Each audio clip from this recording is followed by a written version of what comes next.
சரக்கு சாப்பிட்டு கல்லீரல் வீங்கி போயிருக்கு, வயிறு வலிக்குது அப்படின்னா என்கிட்ட வாங்க. அக்காவோட சண்டை போட்டாலும் சரி தான், அக்கா அண்ணன்ட்ட சண்டை போட்டாலும் சரி தான், என்கிட்ட வாங்க. இது கர்ப்பப்பை கட்டி, கேன்சர் கட்டி, கல்லீரல் கட்டி, அதுபோக இது சாதாரணமாக சாப்பிட்லாம். அந்த ஒரு பழம் சாப்பிட்டா 10 ஆப்பிள் சாப்பிட்ட மாதிரி. மூலிகை பண்ணின்னு சொல்லுவாங்க. 1008 மூலிகை நம்மள்கிட்ட கிடைக்கும்.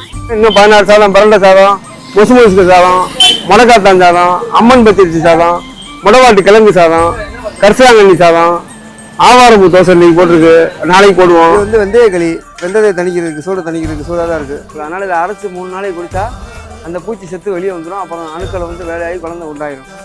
சின்ன பிள்ளைலேருந்து மூலிகை கல்லில் வேலை பார்த்துக்கினேன். எது சாப்பிடணும்னு எனக்கு தெரியும். முதல்ல பழம் வந்து நல்லா கேட்குது. கர்ப்பப்பை கட்டிக்கு ஒரு 50 நாளைக்கு சாப்பிட்டா குழந்தைய உண்டாகுது. குறிஞ்சாம்பொடி சர்க்கரைக்கு நல்லது. 30 ரூபா 20 ரூபாய்க்கு கூட கொடுப்போம்.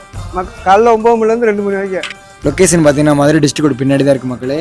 நிறைய பேருக்கு ரொம்ப யூஸ்ஃபுல்லாகவே இருக்கும். நம்ம சேனலை ஃபாலோ பண்ணுவோம், ஃபாலோ பண்ணிடுங்க. நெக்ஸ்ட் வீடியோவில் பார்க்கலாம். தேங்க்யூ மக்களே.